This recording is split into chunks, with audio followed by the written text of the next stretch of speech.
За сайн мэцхан үзэгчтэй манай нэвтрүүлэг эхэлж байна. За бидний энэ удаагийн зочин бол Монголын үндэсний аж үйлдвэрийн талаар ярих одоо ийм эрхэм зочин байгаа. Монголчууд үнэхээр одоо хөдөө аж ахуйн орон, за малын одоо түүхийдээ боловсруулдаг, хүнс, хөнгөн аж үйлдвэр хөгжүүлдэг. Гэхдээ үндэсний аж үйлдвэр гэдэг энэ системийг одоо бас тодорхой бодлогоор хөгжүүлэхгүй бол бас цаг хугацааны хэвэл бас хүндрэлтэй одоо цаг хугацаа ирээдүйд хүлээж байна гэсэн ийм ойлголт зарим судлаачид байдаг. За энийг өнзөрүүлж ярья. Ингээд манай зочин бол Монголын үндэсний аж үйлдвэрийн зөвлөлийн гүйцэтгэх захирал, Монгол улсын зөвлөлийн инженер Д.Жаргалсайхан байна.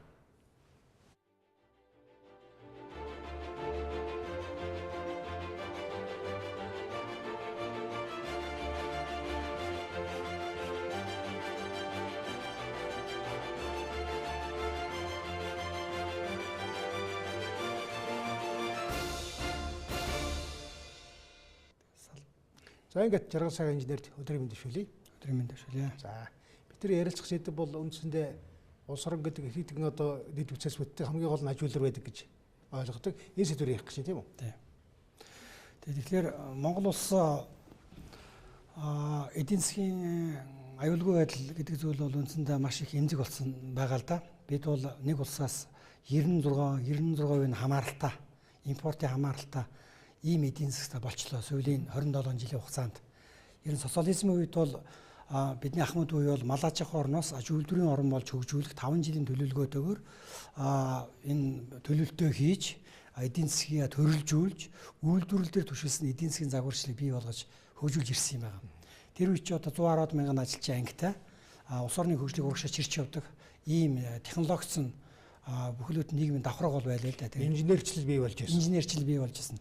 Тэр зүйлүүд бол үндсэндээ ингээд хаягдсан. Тэгээд Монгол улс сүүлийн 27 жилийн хугацаанд бол худалдаа ченж дээр уул уурхайн лиценз дээр түшгэлсэн ийм эдийн засгийн загварчлалтай болчлоо л да. Тэгэхээр энэ эдийн засгийн тогтолцоог бол би зайлшгүй өөрчлөх шаардлагатай гэдэг нь бол өнөөдрийн энэ ажилгүйдэл, өнөөдрийн энэ ядуурл, өнөөдрийн нийгмийн эрх тэгш бус байдлаас харагдаад байна л да, тийм ээ. Тэгэхээр лиценз дээр түшгэлсэн, тендер дээр түшгэлсэн энэ эдийн засгийн өнөөгийн тогтолцоо бол ердөөсөө нэг 20-30 айл өрхийг TJ-ж баяжуулж байна гэсэн ийм л дуу хоолой нийгэмд бол байгаа. Энэ бол бодит байдал болоод байгааг бид мэдж байгаа, тийм ээ. Тэгэхээр өнөөдөр ажилгүйд ямар түвшинд байгаа лээ. Өнөөдөр ядуурл ямар түвшинд байгаа лээ. Тэгэхээр ажлын байр хайж 250 мянган эдэр насны залуучууд гадаад руу дөрвөгч эдийн засгийн загаач дөрвөгч болоод гараа явж ирсэн тийм ээ. Тэгэхээр монголчууд бол энэ төр засагтаа сэтгэл харамжгүй болох тэр үедээ бол дөрвжсэний тохиолдлын сүүлийн 100-д 2 удаагаа давтагч байна л да. Нэг нь бол 1932-оос 36 оны хооронд одоо энэ төв Баруун аймгийн иргэд бол хятад руу бол маш ихээр нүүдэлсэн тийм ээ. Улс төрийн шалтгаанаар. Тий, улс төрийн шалтгаанаар. Одоо бол бас л энэ улс төрийн шалтгаантай гэж болох. Магадгүй эдийн засгийн шалтгаан. Тий, эдийн засгийн ялгуурлан гадуургах энэ тогтолцоо бол явлаа шүү дээ, тийм ээ. Тэгэхээр бид одоо энэ дээрээ үнэлт өгч ер нь бол хөгжлийн цоошин гаргалгаа гарц шийдлүүдэд харахгүй бол бид мөнхийн эдийн засгийн хямралтай явах нэ гэдэг нь энэ 27 жилийн амьдрал бол батлаад байна л да. Тэгэхээр ийм л юм шиг байна. Би зүгээр та бол инженер хүн. Одоо Монгол улсын зөвлөх инженер. Тэгээд монгол хүн бол яг малаа маллаад махсуугаа бэлдээд ингээм амьдардаг. Гэхдээ өдөр тутмын хэрэглээний одоо энэ ялангуяа одоо аж үйлдвэрийн төвхийд үйлдвэрчлэл энэ бол үнэхээр гадны хараад суу босонгүй та хэлэх зөвшөөрөх үү? Тий, ер нь бол Монгол үндэсний нөгөө бүтээлч мөн чанар масаж бараг байгаа байх тийм үү? Тий, Монгол үндэсний бүтээлч мөн чанарыг бол бид бас сэрэж хөгжүүлэх шаардлагатай. Социализмын үед бол бид нэр 60000 нэр төрлийн бүтээгдэхүүн үйлдвэрлэж чаддаг байсан. 60000 нэр төрлийн бүтээгдэхүүн үйлдвэрлэх тэр технологи, тэр инженерчил, тэр үйлдвэрийн бааз суурь ажилчин анги бүгдээрээ байлаа л да. Өнөөдөр бол бид нэр 232 нэр төрлийн бүтээгдэхүүн үйлдвэрлэж чаддаг болсон байна. 20 дахин доошоо онсон. Эрдээсээ Монголд үйлдвэрлээд хэрэггүй, Монгол зах зээл бол байхгүй. Эрдээсээ манайхаас худалдаад аваадаа гэсэн энэ гадаадын зөвлөхүүдийн тархи угаалтанд бол Монголын нийгэм бол орсон. Тэгэхээр өнөөдөр зах зээлийн нийгэм чилжлээ гэд энэ арчлал маань анархизм болсон энэ тогтолцоо энэ шокноос, энэ паникаас Монголын ард түмэн бол гараагүй байгаа. Тэгэхээр энийг бол одоо гаргах шаардлагатай. Одоо энэ замаар бид явж болохгүй нэ.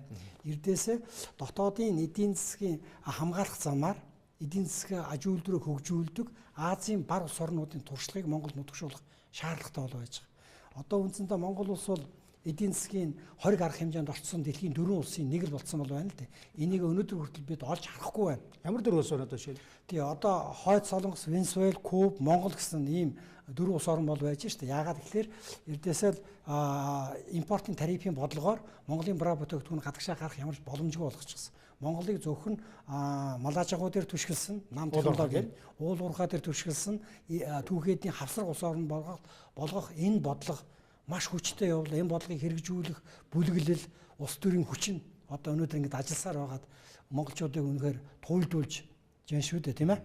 Тэгэхээр бид бол энд ингэж бол амьдрах ёсгүй. Өнөөдөр хүн төрлөخت нь өндөр технологи, инновац дээр суурилсан хөгжлийн шинэ эренлүү ингээд аль төрүүлээд алхаад орчихсон бол байж байгаа. Тэгэхэд бид нэг хүн нэгдлийн үеийн хөгжлийн загварчил дээр манай үйл ажиллагаа явж байгаа шүү дээ. Тэгээд мал аж ахуйгаа хөгжүүлнэ гэдээ ярьдаг, малын тоо өслөө гэдэг, тийм ээ. Эргээд энэ нэг малаас авч байгаа ашиг шин маань юу байгаа вэ? Социализмын үед бол нэг малын амьсгалаас бусдыг нь ашигладаг ийм боломж бол байсан. Тэгэхээр Монголын дотоодын зах зээл бол үндсэндээ ингээд гадаадын империалист компаниудын бараа бүтээгдэхүүнд эзлэгдсэн бол байж байгаа. Тэгэхээр эдээсээ Монгол руу гадаадын бараа бол эрдээсээ 5% татвартай. Аль эсвэл гайлтай машин, гайлтай контейнераар үерийн ус шиг сад тавьж орж ирж байна. Гадагшаа. Бид нэр хариуд нь ингээд гадаад руу бараага экспортод гаргая гэхлээр 20-с 125% татвартай байна Монгол бараанд. Хятад улс руу бид бараага экспортод гаргая гэхэд 17-оос 125% татвартай байна. Орос холбооны улс руу бид нэр бараа гаргая гэхэд 20-с 75% татвартай байна. Солонгос руу гаргая гэхэд 10-аас 225% татвартай байна. Бид Хятад улсаас 700 сая Америк долларын импорт хийж байгаа. Бараа бүтээгдэхүүн. Монгол бид тэр 700 сая долларынхаа ядаж 10 буюу 70 сая долларын барааг бид Хятадын зах зээл дээр зармаар байна шүү дээ. Тэгэхээр энэ асуудлыг энэ манай засгийн газрууд манай улс төрчид шийдэж явах хэрэгтэй байхгүй. Тэгээд Оросоос гээд би тэрбум долларын импорт бол хийж байна. Шатгоо авч байгаа. 100 сая долларын бараа бүтээгдэхүүнээ Оросын зах зээл дээр зарах тэр эрхийг бол бид нар авахын тулд ажиллах хэрэгтэй байхгүй. Тэр Туркийн Эрдоган гэж ерөнхийлөгч Путинтэй яриад өөрийнхөө бараа бүтээгдэхүүнийг 5% татвартаагаар өөрийнхөө Оросын зах зээл дээр зарах ийм нөхцөл боломжийг бүрдүүлж байна шүү дээ. Тэгэхээр энэ үйлдвэрлэлээр дамжуулж нийгмийн баялагийг тэгш хүртээмжтэй шудраг хуваарлдаг энэ тогтолцоог бид бий болгох хэрэгтэй. Би танд 1900 одоо 20 дугаар зууны 1960 70 он баха. Нэг одоо хошин шог үг байдаг юм л та. Хятад энэ монголчууд консерватив лазыг хийх гэж коммунизм байгуулах гэж одоо солирч байна гэж нэг тиймэрхүү үг байдаг. Одоо шалгаагүй ч тийм. Бид консерватив лазыг хийж чадж байна. Тэгэхээр 27 жилийн хугацаа гэдэг бол асар том хугацаа. Энэ 27 жилийн хугацаанд шороо долоочсон солонгосчууд өндөр технологи аж үйлдвэр ус орн болсон. Тэгэхээр энэ 27 жилиг бол бид нар ашиглаж чадаагүй. Тэгэхээр консерватив лаз үйлдвэрлэх үйлдвэр манад байна уу? Байна. Орж ирсэн. Гэхдээ импортоор авч байгаа. Яагаад тэгэхээр тэр лазыг худалдаж авах борлуулалтын зах зээлийг нь гадаадын компаниуд эзлээд авсан байгаа байхгүй. Импортоор авсан хямдхан байгаа. Төрийн бодлого байхгүйгээс. Төрийн бодлого, төрийн эдийн засгийн хамгаалтын бодлого, аж үйлдвэрийн хамгаалтын бодлого. Тэгэхээр энэ Азийн бар болсон улс орнуудын хөгжлийн түүхийг харахад эхний 10 жилдээ дотоодын үйлдвэрлэлийг хамгаалах юм бодлогод явсан. Хамгаалах, эдийн засгийг хамгаалах, аж үйлдвэрийн салбараа хамгаалах. Энэ 10 жилийн хугацаанд энэ хамгаалтын бодлогын хүрээнд байх ёстой хууль эрх зүйн орчин, стандарт гэдэг их олон зүйлүүд ол байж байгаа. Дараагийн 10 жилд нь аж үйлдвэрээ дэмжих 10 жилийн бодлого авсан. Дараа нь бие даалгаж экспорт руу чиглүүлэх ийм 30 жилийн бодлого явж босч ирсэн. Тэгэхээр бид энэ бодлогыг нэг 15 жилийн дотор хийчих боломж юу байна? Тэгээд энэ нэг нүүрсний эдийн засгийн энэ тогтолцоог бол бид нэг хөгжлийн эдийн засгийн тогтолцоо болгох юм шаардлага бол байгаа байхгүй юу? Одоо жишээлх юм бол шүү дээ Монголд төмөрийн хөдөр байгаа. Инженерүүд байгаа. Одоо технологи байгаа. Тэгэхээр яагаад бид нар заавал гаднаас авах хэрэгтэй гэж? Гэхдээ яагаад гэдэг энэ үгийг бид улс төрчдөөс асуух хэрэгтэй. Энэ ард түмнийг ажилтаа болгоно. Амьдрал ахуйг дээшлүүлнэ, сайжруулнэ гэж амлсаар байгаад 27 жил болсон энэ улс төрчдөөс бид асуух ёстой. Харин өнөөдөр хаа очиж өнөөдөр сэрлээ. Тэгэхээр Монгол улсын энэ сүүлийн шин Монгол улсын түүхэнд анх удаа улсын хурал дотроо аж үйлдвэрлэлийг дэмжих улсын хурлын гишүүдийн лобби бүлэг гэж байгуулагдав. Хизээ.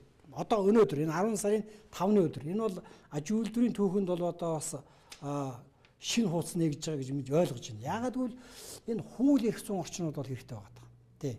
Тэгэхээр энийг бол одоо Баасангүй гишүүн, Сумьяа базар, Эрдэнэбат, Саран гэрэл, Саран чимэг гэсэн ийм 5 гишүүн ийм лобби бүлэг байгуулъя гэж гаргасан байна. Аж үйлдвэрийн сайд байсан Эрдэнэбат шүү дээ, тийм ээ. Тий. Тэгээд яг энэ юуны хаа үйлдвэргээс нэр дэвссэн бас гишүүн байж байгаа шиг байна тийм ээ. Тэгэхээр бид ийм одоо тэнэглэл гэж хэлэх энэ мухартлаасаа гарахгүй бол бидний үр хүүхдүүд бол үндсэндээ одоо хоцрогдлын хамгийн намаг балчид унах гэдэг. Тэгэхээр одоо сэрх цаг нь болсон л доо. Тэгээд энд ямар хуулиуд хэрэгтэй вэ гэхээр энэ тендерийн хууль гэдэг зүйлийг бол бид өөрчлөх ёстой. Тендерийн хууль гэдэг бол эрдээсээ энэ монголчуудын өгч байгаа татврын мөнгөөр солонгосын аж үйлдвэрийн салбарыг дэмждэг, хятадын аж үйлдвэрийн салбарыг дэмждэг, гадаадын нэг ажилчны ажлын байр дэмждэг ийм хууль бол байгаа. Тэр хуулиас бол хэдхэн одоо улс төрчид эрх мэдлүүд шунж явдаг. Монголын ард түмэн бол хүртээлгүй. Тий, одоо яагаад энэ олон залуучууд цүнх бариад ус төрлөг үгээд байна? Эдгээр бол эрдээсээ энэ тендер авахын тулд энэ ус төрлөө ороод байгаа шүү дээ. Яагаад гэвэл тэнд хамгийн хурдан баяжих тэр нөхцөл боломж нь бол байгаад байна шүү дээ. Тэгэхээр энэ гадаадын эдийн засгийн алуурчдын захиалгаар хийсэн энэ хуулийг бол бид өөрчилж одоо бидний татврын мөнгөөр бүрдэж байгаа энэ төсвийн хөрөнгө оруулалтаар үндэсний бүтээн байгуулалтыг дэмжих тухай ийм хуулийг гаргах хэрэгтэй. Одоо хятадын хэбэмүжийн эрчим хүчний газрын дарга нь гадаадын компани одоо эрлэг худалдаж авсныхаа төлөө шоронд орж шүү дээ 10 жил. Дотоодын үйлдвэрийн хэмжээг авалгүй гадаадаас авсан. Гадаадаас авсныхаа төлөө 10 жил шоронд орж байна. Солонгос улс бол эрдээсээ гадаадаас гадаадын тамхи татчихлахгүй. Солонгосчууд Монголд ирэхлээр солонгос ресторантаа суугаад солонгос буудалдаа буугаад ингээл явчих жишээ. Солонгос. Тэгэхээр тэнд нөгөө эх оронч худалдаа агуулгын тогтолцоо гэж байгаа байхгүй. Тэгэхээр эх оронч худалдаа агуулгын тогтолцоо өнөөдөр төсвийн хүрээнд бол 0 байна. Ард иргэдийн оюун санаа сэтгэлгээний хүрээнд үнэхээр бас 0 бол байж байна. Тэгэхээр бид энэ соён гэгэрэлтүүдийг бол бас хийх ёстой. Энд бол танай хэвлэл мэдээллийн байгууллагууд нэн чухал үүрэгтэй. Тэгэхээр энэ аж үйлдвэржилтийн хувьсгалын улс төрийн комиссарууд бол та нар байх ёстой гэж би. Тий, би бол бас таныг одоо инженер хүн. Та бол 26 жил троллейбусны компани захиралаар ажилласан. Захирал биш яг ер нь зүгээр тэр салбарт ажилласан. Захирал. Тэгээд энэ бол их чухал. Та бол байнгын нэг ярьдаг байсан. Харамсалтай нэг бол сонсдгүй байсан. Одоо сонсохгүй байна. Тэгэхээр инженер хүний хувьд одоо энийг бол яагаад яриад улс төрд хөрөхгүй байна. Юу болохгүй байна. Одоо аж үйлдвэрчлэлийн ерөнхийлөгчийн багт бол би бол ажиллаж байгаа. Одоо Батулга ерөнхийлөгчийн багт. Та бол орон тооны бус зөвлөх. Орон тооны бус зөвлөх. Тэгэхээр Монгол улсын 4 ерөнхийлөгч одоо 5 дахь ерөнхийлөгч чинь түүхэнд анх удаа ерөнхийлөгч аж үйлдвэржилд хариуцсан зөвлөгтэй болж ирж байна. Тэгэхээр энэ сүүр болон хөнгө аж үйлдвэрийн салбарыг кластераар яаж хөгжүүлэх арга замууд юу юм? Энд ямар хууль эрх зүйн орчнууд хэрэгтэй? Энд хөгжлийн ямар эрэм дарааллууд хэрэгтэй? Ямар төлөвлөлтүүд хэрэгтэй? Энэ бүх зүйлүүдийг бол бид нар бодох ёстой. Тэгэхээр би одоо шинээр бүрдэж байгаа энэ засгийн газар энэ хөрөлсөх гэж энэ ерөнхий сайдад бол бас итгэж байна. Тэгэхээр нэг 3 жилийн ус төр хийхээс илүү 30 жилийн хөгжлийн сүрүүдийг тоосхыг бол би тавих байхаа гэж бодож байна. Тэгэхээр тэр намдагч намирсан улсуудаа ID шин санаа бол гарахгүй нь бол ойлгомжтой болчихлоо шүү дээ, тийм ээ. Тэгэхээр ингээд насаараа хөдөлмөрийн талбарт зовсон энэ технократуудыг бага бүрдүүлэх хэрэгтэй. Эднэрийнхээ дүү хоолойг маш сайн сонсох хэрэгтэй. Эднэрийн тэр олон жилийн хатсан хөдөлмөрт ингээд хатаагдсан тэр туршлага, мэдлэг, чадварыг нь бол бас авах ёстой байхгүй юу? Тий. Тэгэхээр Монгол улсын эдийн засгийн шингээх чадвар бол жилээс ч улам өсөж байгаа. Монгол хүний хэрэглэгээ бол өсөж байна. Тэгэхээр энэ хэрэглэгээний зах зээл дээр үндэсний аж үйлдвэрийн салбараа хөгжүүлэх ёстой байхгүй юу? Яг бусад улс орнуудын жишг. Түүнээс хэн нэгэн Ван, хэн нэгэн Ким, хэн нэгэн Жорж орж ирээд улс орныг хөгжүүлээд өгдөг юм аа. Тусгаар тогтносон улс гэр гэж бай гэж байгаа бол тэр гэрт амьдарч байгаа хүмүүс гэрээ өд татдаг байхгүй юу? Энд ч одоо их ингээл ойлголтоо. Тэгээ манай сонгогчд, улс төрчид бидний харьцаа бол одоо нэг сайхан баян амьдруулаа гэдэг амлалт өгдөг. Тэгээ юу ч хийж чаддаг. Улс төрч бодлого гаргадаг, иргэдэнч мэддэг. Тэгээд хямдхан одоо амьдрал хөгөөд эсвэл одоо мөнгө олохын талаар шаараа явчихдаг. Тэр төв хийдийн хавсраг. Одоо уулархаага газар авахж баялгаа хямдхан зардаг. Ийм тогтолцоо байна. Тэгээд одоо энийг өөрчлөхийн тулд таны бодож байгаагаар бол тэр аж үйлдвэр. За тэгээд аж үйлдвэр яам байх ёстой юу? Ер нь бол бодлогын яам байх хэрэгтэй. Сая ингээд нэг хэсгээ хугацаа 1 жилийн хугацаанд аж үйлдвэр яам байхад бол маш олон эрх зүйн орчнуудыг гаргаж ирсэн. Баталгаалсан. Тэгэхээр гайлын байцаагчид тэр улсын хурлаас баталсан бодлогууд нөлөөлдөг. Тийм шүү дээ. Тэр гайлын байцаагчид хууль хэрэгтэй байдаг байхгүй юу? Засгийн газрын тогтоол хэрэгтэй байгаа байхгүй юу? Яг тэрийг барьдаг. Тэгэхээр манай нар бол эрдээсээ улсын хурлаас өндөр технологи аж үйлдвэрийн салбарыг хөгжүүлэх төрийн бодлого, төрөөс аж үйлдвэрийн талаар баримтлах бодлого, мянганы хөгжил түшгэлсэн эдийн засгийн хөгжлийн бодлого, дунд хугацааны хөгжлийн бодлого гэдэг мянган бодлого болоо. Энэ бол нөгөө шилний цаанаас чихэр долоо гэж байгаа байхгүй. Тэр бодлого хэрэггүй. За бодлого баяр болж байна. Тэр нь буцаад хуулиуд болох хэрэгтэй байхгүй. Эдийн засгийг хамгаалах, аж үйлдвэрийн салбараа хамгаалах, дотоодын худалдаа авалтаа дэмжсэн ийм хуулиуд гарч ирэх хэрэгтэй байхгүй. Тэгэхгүй бол одоо харал сүүлийн одоо 2017 оны эхний 7 сард 90 тэрбум төгрөгөнд 2288 тендер зарлагдсан. Энэ тендер Монгол компаниуд, үндэсний компаниудад огт наалцсангүй. Энэ тендер бол дандаа 10-аас 15% нь авилгалтаагаар явж байна. Энэ бол нэг авилгал хөгжүүлж байгаа хамгийн гол бас цэгүүдийн нэг байхгүй юу? Уул уурхадаа параллел. Тэгэхээр энэ улс орныг авилгалд идүүлж байгаа энэ хорт хавдрыг бол бид эмчилж явах хэрэгтэй. Тий.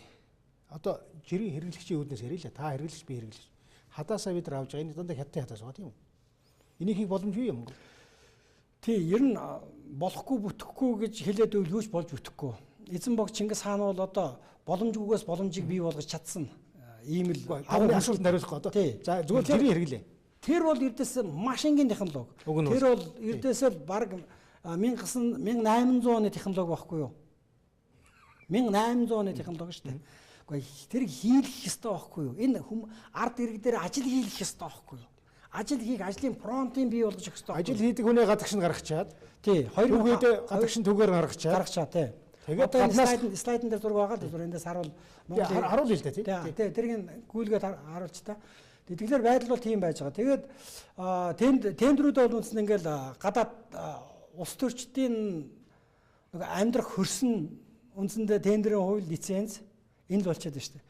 Алийн болгон бид нэр тэгж явах юм бэ? Хизээ хүртэлж явах юм бэ? Бидний өр хүүхдүүдийг амар том хар хангал хүлээгээд байна шүү дээ. Тэгэхээр энийг тассан зогсоохын тулд бид нар ажиллах ёстой.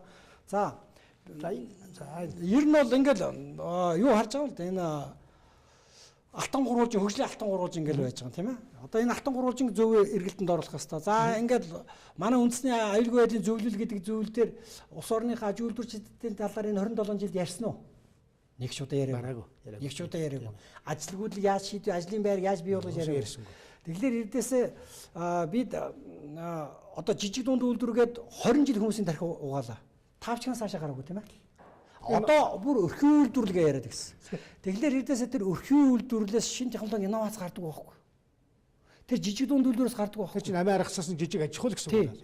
Тэгэхээр эрдээсээ төр бодлогоороо дэмжиж энэ зах зээлийн эрэлтэн дээр дотоодын хөрөнгө оруулалт, гадаадын хөрөнгө оруулалтыг татаад том технологийн инновацтай ийм үйлдвэрлэлийн бүтцүүдээ бид бий болгох хэрэгтэй байхгүй. Тэг шатахгүй хизээ энийг эхлэх болов ер нь одоо юу гэж бодож байна та? Гэхдээ бид энийг эхлүүлэхийн тулд одоо ясаа гартал тэмцэх ёстой. Ингэж бид үр хүүхдүүдтэй бас зөв амьдрах тэр нийгмийг мөрдүүлж өгөх хэрэгтэй байхгүй юу? Яг энэ нийгмийн өнөөгийн тогтолцоогоор яваад байх юм бол баян ядуугийн том ялгаа заагууд гараад нийгэм дотооддоо зөрчилдөөд энэ зөрчилдөө нэргээд улс орны тусгаар тогтнол аюулгүй байдал нөлөөлөд явах ийм гинжин уруулууд чинь яваад байгаа байхгүй юу? Энэ гинжин уруулыг таслан зогсоох нь бидний үеийн үүрэг бас хариуцлага гэж ингэж бодож байна. Би бас таны тэр нэвтрүүлгийн эхэнд хэлсэн үгийг бас зөв гэж бодож байна. Яагаад гэвэл монголчууд 8-аар амьдарч байна. Түүхээдээ 8-aalдаг, хоорондоо 8 хийдэг, нэг нөгөөс ашиг олдог. Зүгээр манай нэг Ахмад сэтгүүл цэвлэгээ одоо нэг татвар төсөн дөнгөөр нэг дүгнэлт хийсэн байл л дээ. Хамгийн их татвар төлдөг компани ямар компани гэхээр за арх үйлдвэрлэдэг компани, тамхи үйлдвэрлэдэг компани, тэгээ гар утасны одоо тийм энэ компани. Тэгээ эндээс дүгнэлт хийхээр монголчууд маш их арх ууж, маш их тамхи татж, маш их худалдаа шалгиж. Материалын баялаг үйлдвэрлэдэг.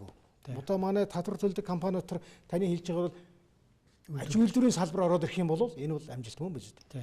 Тэгээ энийг л одоо бид өөрчлөх хэрэгтэй байна тийм үү? Бид ер нь Япон шиг хөгжиж, Солонгос шиг хөгжиж гэх юм бол тэр улс орнуудын эдийн засгийн тогтолцоо бүтцийг Монголд нутагшуулах ёстой байхгүй юу? Тэгэхээр Монгол бол Менделеевийн элементийн бүгдээрээ байж байгаа. Түүгээд бол байна. Тий, дэлхийн хамгийн хямд ган гарах боломж бол байж байна. Монголоос дэлхийг хангах ган. Яагаад гэвэл тэрбум тонн төмрийн хөдөр бол байж байна, кокс нь байж байна, шохон чулуун нь байж байна, марганц нь бол байж байна тийм ээ. Тэгэхээр Монгол арматур, Монгол шивлэр, Монгол дуух тааврыг тэгэхээр энэ салбар руугаа бид гадаадын хөрөнгө оруулалт татах хэрэгтэй байхгүй. Одоо гадаадын хөрөнгө оруулалт гэхээр зөвхөн уул уурхай дээр ордог гэд 27 жил ойлгоод ирлээ шүү. Тэгэл эрдээсээ тэр гадаадын зөвлөхүүд нь та нар эдийн засгийн нээлттэй байлга. Юм хийгээд хэрэггүй түүгээдээ зар. Гогсох нүүрсэн авъя гэдэг. Бид нар зүгээр түүгээгээр нүүрсэн авъя гэж ингэж яваад ирлээ шүү. Одоо гадаадын хөрөнгө оруулалтын дээр түшгэлсэн эдийн засгийн хөгжил гэхээсээ илүү Монгол хүн дээрээ түшгэлсэн эдийн засгийн хөгжлийг томьёолж гаргаж ирэх шаардлагатай бол байгаа. Тэгэхээр энэ бүх зүйлүүдийг би энэ ерөнхий сайд хөрөлсөхийг бол хийчих байх гэж бодож байна. Тэгээд их хурлын гишүүдийн дунд сэрсэн, мэдэрсэн, бас алсын хараагаа тодруулсан юм гишүүд бол байгаад ингээд бас баярлаад эхэлж байна л да. Тэгэхээр манай улс төрчид бол ердөөсө туглын мэлчээрийн хэмжээнд л ярьж байна. Тэднэрт алсын хараа гэж алга байна. Хөгжлийн үнд зүйл гэж зүйл алга байна. Өөрөө сонгох санаа гэж алга байна. Өөрөө намуудын ч тэр ялгаагүй. Сонгогдох, сонгогчдоо таалагдах. Тий, одоо юу гэдэг? Одоо халамж өгөх тийм үү? Тий, тэг шудлаа одоо болно. Одоо стоп гарант татах цаг нь болсон байхгүй юу? Тий. Тэгэхээр эн чи одоо хүн 27 жил ингээд нэг үе ингээд амьдраа дуусчих өөрчлөлт гарахгүй болохоор хүмүүсийн уур хүрнэ шүү дээ. Одоо бид нар хязгааргүй та ангал руу явж байгаа яг үнэн тийм үү? Дараа үеийн залхуу болно. Үйлдвэрлэл байхгүй. Юу ч үтээж чад. Дандаа гадны хараад. Тий. Одоо ихтэй сургуулиудаа хар 156 мянган оюутан тийшээ чинь 70 мянган төгрөг өгдөг тий. Гэхдээ социализм үед жилд 8 мянган оюутан сургаад улс орон хөгжөөд болоо лсэн шүү дээ. Гэхдээ тэр оюутнууд яа Солонгост очоод зочдлуудын үйлчлэг чигээ явж штэ. Тэр төгсөгч наран туул дээр очоод хятадын бараа зараа зогсож штэ. Тэгэхээр бидээс дэлхийн бүх компаниудын одоо бараа бүтээгдэхүүнийг зардаг борлуулагч болчлоо да монголчууд. Бид нэр тийм муу статустай амьдрмаар байна л да. 8-аачин гэдэг муу нэртэй. Бид бүтээгч гэдэг. Технологи өндөр түвшинд хүрсэн соён гэгээрс ард түмэн болмоор байгаа байхгүй. Тий. Одоо жишээлх юм бол та их гоё тооллоо 160 мянган оюутан. Тэрний ер нь хэдэн хүн инженер байгаа болоо? Ер нь бол нөгөө тэрний бол нэг 10 хүрэхгүй хүн инженер ингээд 16 мянган. Тий, инженер. Бусд нь одоо тэгээ юм байх уу? Бусд нь бол одоо тэгээд одоо олон улс судлаач олон улсын судлаач тэгэл одоо юу байдیں۔ Одоо хуулж те. Тэглээч болохгүй шүү дээ. Баялаг бүтээгч байх хэрэгтэй байхгүй тийм ээ. Тэгэхээр үндэсний баялаг бүтээгч эм мөн чанарыг сэрээс нь хөгжил рүү дагуулсан энэ лидер, энэ улс төрч биднэрт хэрэгтэй өгүүлбэдэд байна. Тийм. Тэгэхээр ердөөсөө л энэ дотоодын борлуулалтын зах зээл гэж Монгол нэг 10 тэрбум долларын эргэцтэй ийм зах зээл. Жилд нэг 2.7-оос 11 тэрбум долларын импорт хийдэг. Одоо жаахан уул уурхай апо дээш өсгөх үед бол нэлээд өндөр хийсэн. Тэгэхээр энэ том мөнгө урсгал энэ бол оюу толгоогоос илүү бодиттой мөнгө урсгал байгаа байхгүй. Юу оюу толгой хааж бодно. Тэгэхээр ийм том баялгаа дахиад гадаадын төрчлөөд өгсөн байхгүй. Оюу толгойгоо хөчлөөд өгсөн. Одоо дотоодын зах зээлд эрэлт гэдэг зүйлээ хөчлөөд өгсөн.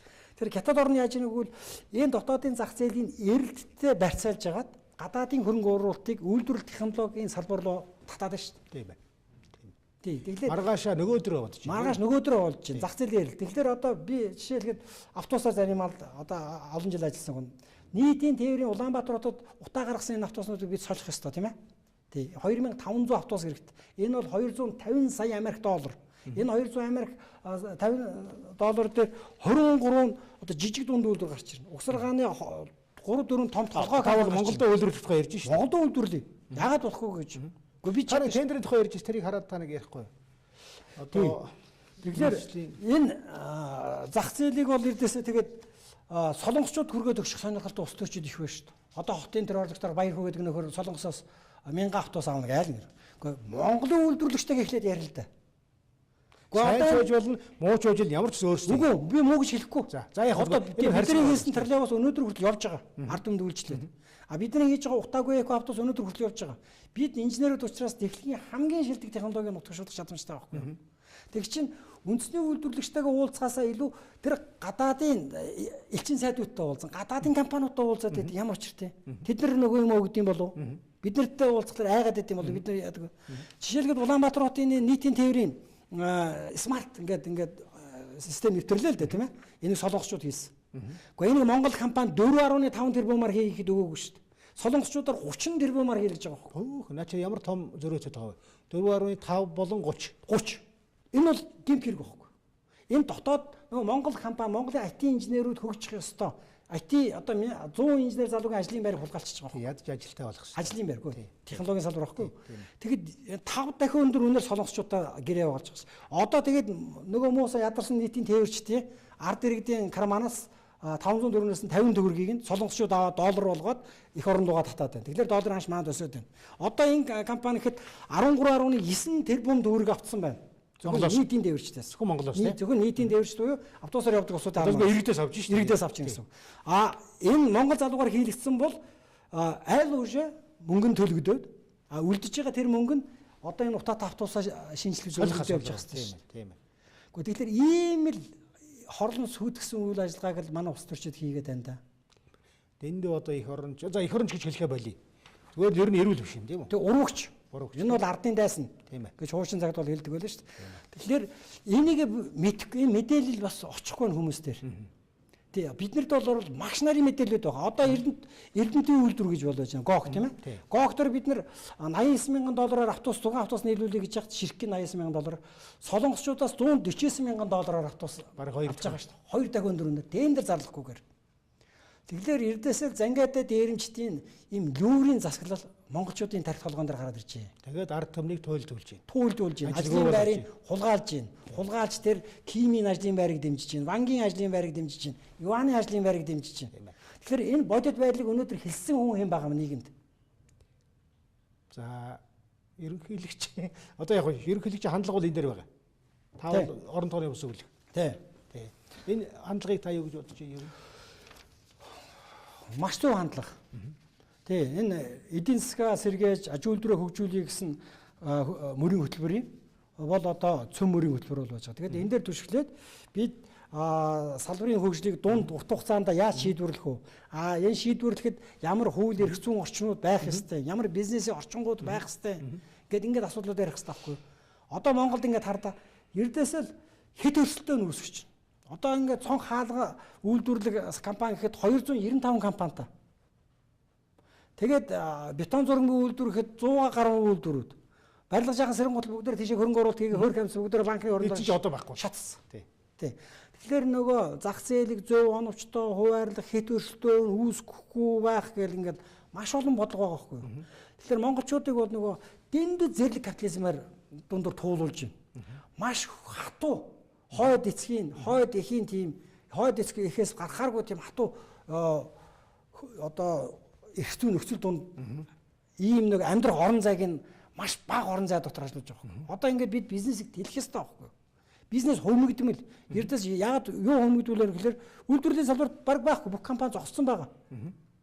Яг нэг ундаа хийдэг нэг говьм талх хийдэг нэг жаахан байдал хаас мах. Харин тэгээд би таныг зүгээр ерөнхийлөгч зөвл орон тооны бас ч гэсэн зөвлөх нь учраас таныг дэмжиж одоо ерөнхийлөг ярьж байгаа юм шиг. Сая их хурлын нээлтийн чуулганаар хэлсэн шүү дээ. Монголд үйлдвэрлэж байгаа ямиг гаднаас авах болохгүй гэж. Тэр гоё юу вэ? Гэхдээ ойлгомжтой шүү дээ. Одоо жишээ Батлан хамгаалах яам гэдэг ингээд хардаа. Батлан хамгаалах яам гэж яг чинь дотоодын үйлдвэрүүдээс тэр Монгол цэргийн гутал авахгүй гэдгийн Ханжуу хотоос очиж гутал хийлгэж аваад байна шүү дээ. Гэхдээ дотоодын үйлдвэрлэлээс тэр 50 60 ноосн давгаа авъя л та тийм үү? Гутлаа авдаг юм бол тэр малчин гутал малчны нөгөө хоньны арсч өндөө ороод ирнэ шүү дээ. Гэхдээ тийм хурандаа нар байхлаар чи яаж хөгжих юм бэ? Одоо Нэхэсгүйдэл компани захирал Ганбаат бол хийж ирсэн. 7 жил тендерд орсон. Нөгөө цэргийн адиал дандаа ял гэдэг. Цэргийн адиал ингээд нийлүүлэх гэж. Тэгэхээр гятаас дандаа авдаг. Тэгэхээр ердөөсөө гятын аж үйлдвэрийн салбарыг дэмжих ийм бүлэглэл энэ төр засгийн дунд түвшинд. Дээд түвшинд байна. Энэ бодит үнэн. Одоо чиглэл гэж компани байж байна. Галзуухны тавилга хийдэг. Галзуухны одоо тоног төхөөрөмж хийдэг. Юуны боловсролын яамны тендерт 4 жил ороод нэг шудаа авч үзээгүй. Яагаад гэвэл эрээнээс очоод тэр сурагчийн тогоо шанах ширээг нь авчдаг. Гэхдээ тэр нэг хүмүүс ингээд нэг 10 20 хүн те тогоо шанах халуун зуух ингээд бүх юм хийгээд байна шүү дээ. Гэхдээ тэд нартай гэрээ байгуул тэр герман таралд урт хугацааны худалдаавуудын гэрээгээд компаниудтайгаа байгуулаад тэгээд Монгол өөрсдөө өгч байгаа татврын мөнгийг өөрсдөө зөрүүлээд байгаа. Дотоодынхаа үйлдвэрийг дэмжих бодлого. Тэгээд одоо та бол мэдж байгаа хэвлэл мэдээллийн хэрэгсэл за тэгээд олон нийтийн сүлжээ гэж сүүлийн үед хүчтэй одоо ийм нийгмийн үзүүлэлт болж байна. Тэгээд энэ дээр ярьж байгаа хэлж байгаа юм дандаа нэг бие бинийгээ нэг жоохон өөчлсөн, гоочсон тийм ээ. Ойр зур. Ерөөс энэ асуулт ярихгүй байгаа. Харин тэгэхээр би их баярлж байна одоо өөр чинь. Тэгэхээр өөрөө бас энэ хэвлэл мэдээллийн салбарт өөрийн гэсэн орон зайтай хүний хувьд бол энэ оюун санааны шинэ хандлагыг, хөгжлийн шинэ хандлагыг төлөвшүүлэхэд нийгмийн хандлагыг төлөвшүүлэхэд бас цаашаа ингэж юм болоод яваач гэж би бас хүсэж бас гуйж байгаа. Нэг хоёрдугаарт ердөөсөө энэ үйлдвэрлэл нэг зүйлийг бүтээн гэдэг бол тэр хамт олныг дандаа эвсэг, хариуцлагатай, харилцан биеийг хүндэтгсэн ийм нийгмийн тогтолцоороо оруулдаг байхгүй юу? ерөнхийдөө худалдаан дээр түшгэлсэн эдийн засгийн загваршил нэг монжих, нэгийг доошоо хийх, суртахууны явж байгаа юм. Суртахууны үйлдэлд оруулдаг. Угаасаа энэ чинь дэлхийн нийтийн хөгжлөлтөд ирсэн түүхний юм байгаа шүү. Наа чи их чухал юм байна тий. Тэгэхээр ердөөс энэ үйлдвэрлэлийн тогтцоо гэдэг нь нэг хамт олныг бүрдүүлдэг. Японы одоо тэр хамт олнууд үүдэг. Тэгээд бүтээсээр дандаа бахархаж сэтгэл одоо өндөр байх. Бахархлыг бий болгож өгдөг. Үн цүүлийг бий болгож өгдөг. Маргааштай итгэлийг бий болгож өгдөг. Өнөөдөр Монгол хүмүүст маргааштай итгэл нь байгаа мó? Дандаа 8 гээл би нэгэ жоохон одоо 8 хийх тусам долларын ханш өсөөл шүү дээ. 8 хийх тусам чи инфляци үүсэл шүү дээ.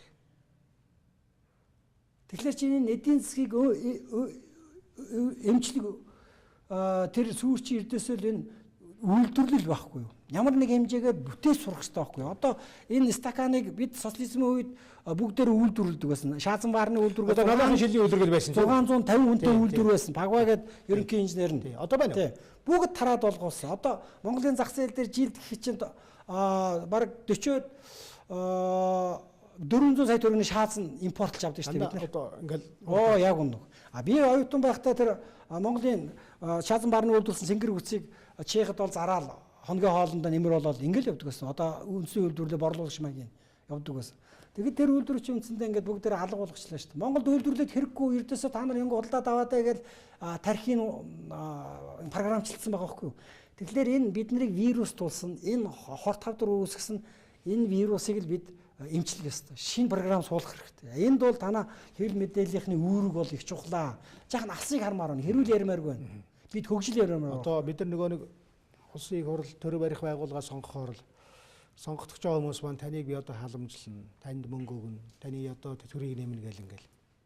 Тэд нар хизээч үйлдвэрлэх ярьж байгаа байх бараг. Ярьдаг л байсан маш бага. Тий. Тэгэхээр 27 жилд үйлдвэр ярьсан улсторч гарсангүй л да. Сайн ерөнхийлөгч ярьж нэг ард түмэн дэмжлээ л да, тийм ээ. Тэгэхээр тэр нөгөө загас барьж өгөхөөс илүү загас барих тэр арга ухааны зааж өгөл дөө. Энэ үндэснээ бүтээлж үндэстэн болгол дөө. Одоо энэ үндэстэн чинь манкурд үндэстэн болцсон байна шүү дээ. Хар танхимд нозоор чинь, арх дарсанд нозоор чинь, шөний цэнгэ шалдан нүцгэн ийм завхаа зайдымд нозоор чинь шүү дээ. Тэгэл нэг 8 хийгээл бие бинийгээ шулдаг. Тэгээд инфляци нөгөө товчууд нь болохоор юм зардаг. Тэгэхээр Монгол гэж бид завин дээр явж байгаа. Энэ завь маань үндсэндээ ингээд цоороод байна шүү дээ. Энэ далаа жихэх гээд байна шүү дээ. Бид энэ завиа хөлөг онгоц болох хэрэгтэй байхгүй гэж хөгжлий. Тэгээд энэ манкурд боолын сэтгэлгээнээс энэ ард түмнийг салах хэрэгтэй. Тэгэхээр энэ дэр манлайлагч улс төрчид бас хэрэгтэй бол байж байгаа. Тэгээд улсын хурлын гишүүдийг соён гээгэрүүлэх гэж би оролдож байна. Бид оролдож байна үйлдвэрлэгчид. Тэгээд ер нь насаараа энэ хөдөлмөрийн талбар зүтгэсэн энэ хүмүүсийн дуу хоолойг сонсох ёстой. Ер нь социализмын үед бол тийм шалгуураараа боловсон хүчнийг дээшээ гаргаж ирдэг байсан. Тийм шалгуураар улс орноо удирддаг байсан. Ажиулдүржилдэг байсан. Саяын Дамдын сайд нэг насны ой болж явах Дамдын сайдын бүтээн байгуулсан бүх ажиулдвэрийн салбарыг сүүлийн 27 жилийн дараах улс төрчид нураасаа гээд нэр үхий улсын их хурлын гишүүд харуулсч их хожуу ухаарч байгаа юм шигтэй тий. Бидний аав ээжийн бүтээсэн бүх баялагийг устгаж айлаа шүү. Тэгээ би одоо нэг асуулт тань тавих. Монголын эдийн засаг бол зах зээл бол жижиг юм аа. Бид нар бүтээгээд манай зах зээл дээр бүтэхгүй. Ер нь гаднаас авсан дээр гэдэг ийм ойлголт бол маш хүчтэй бий болсон шүү дээ. Энэ та юу гэж. За наа чи ёстой нөгөө эдийн засгийг хорлон сүйтгэх зөвлөхүүдийн одоо юу байхгүй юу? Програм. Тэгээд энэ програмд манайх амар амархан тасчихж байгаа байхгүй юу? Бид нар бүтэхгүй манайх энэ хаттын зах зээлд өөрсөж чадахгүй. За яагаад гэж өөр өнцгөөс харж болдгоо юм бэ? Бид жилд 3 сая гутлын үйлдвэрлэдэг байсан Монгол улс.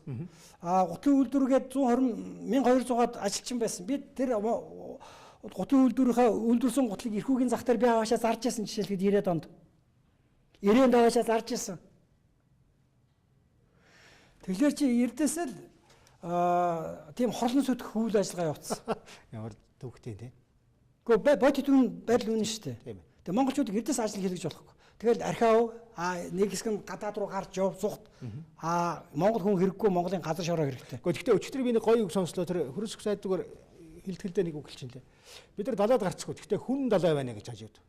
Хятад гэж агуух одоо хүн том зах зээл шүү дээ. Хэдэн тэрбум хүн байна. За хэдэн зуун сая Оросын зах зээл бас том зах зээл шүү дээ. Тэр гоё сонсогч ийлээ шүү. Нэрээ бид ч одоо далайд гарах хямдхан гарч чадахгүй мөртөө хүн далайгаар хэлсэн ус шүү дээ. Тий, тэгэхээр бид нар гаргаж болно да тийм ээ.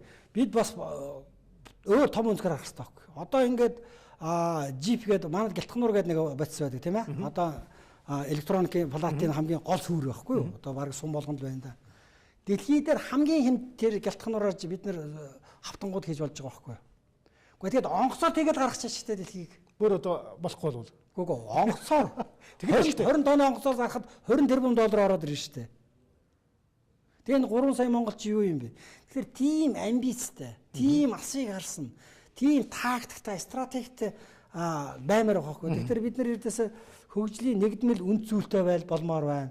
Хөгжлийн нэгдмэл алсын хараатай болмоор байна. Хөгжлийн нэгдмэл төлөвлөлттэй болмоор байна. Тэр төлөвлөлтийг хэрэгжүүлэх хууль эрх зүйн орчин арга механизмуудтай болмоор байна.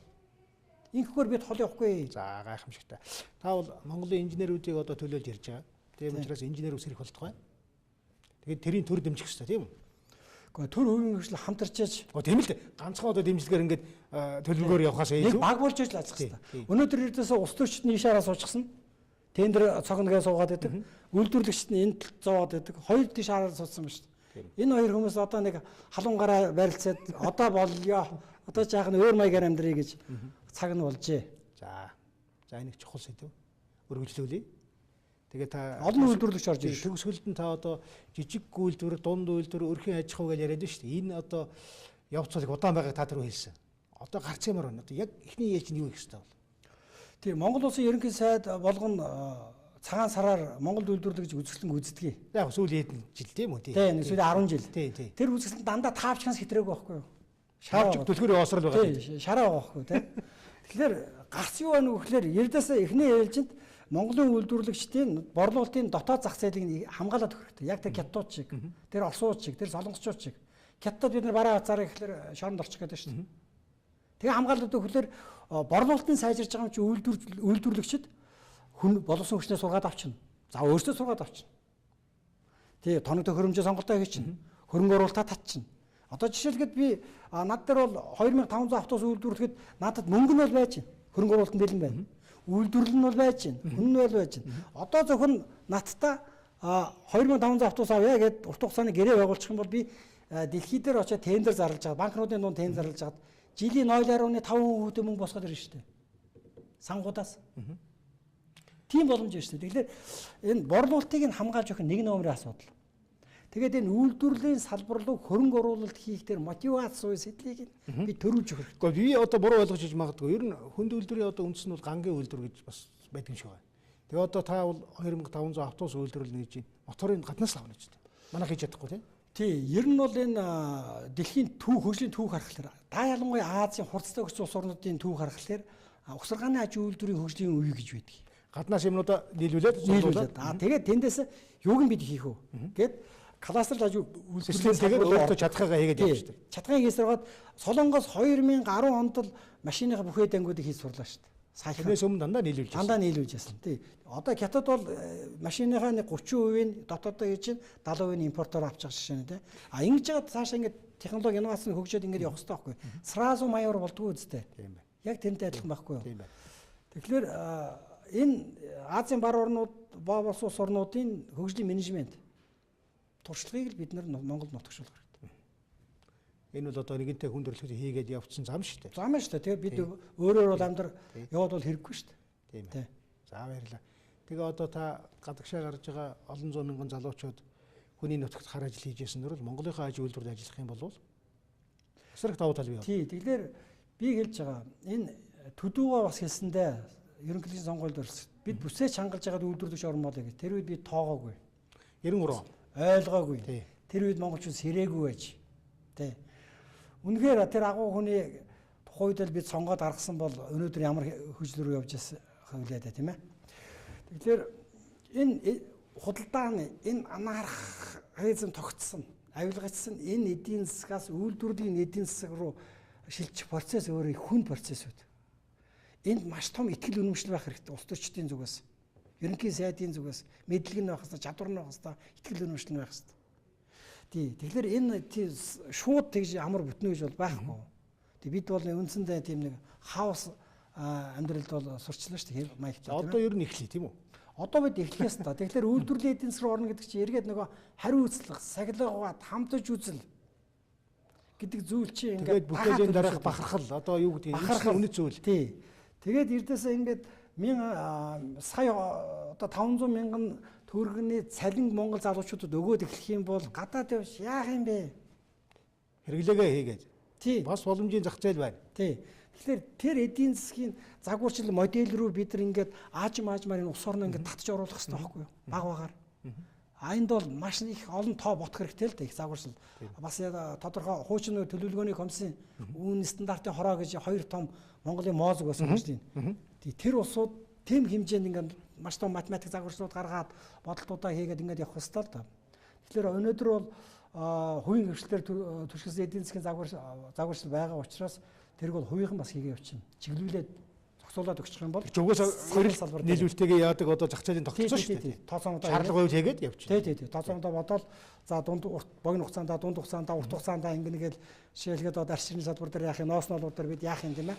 За баярлалаа. Халамж ярьсан, уул уурхай ярьсан улсын хурлаас одоо энэ үйлдвэрлэлсэн уул уурхайгаас илүү үйлдвэрлэлсэн их хурл байгаасаа тийм үү?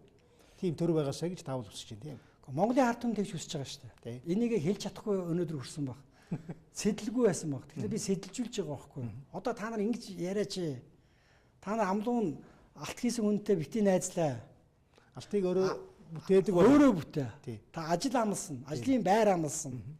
Ийм ус төрчтэй одоо гаргаж ирээ. Оройн утахгүй шүү дээ, тийм ээ. Тэгээд энэ ус орны хэмжээнд хөгжлийн технokraт удирдлагын тогтолцоо бий болох хэрэгтэй байна, тийм ээ. Технokraт төрийн удирдлагын тогтолцоо бий болох хэрэгтэй байна.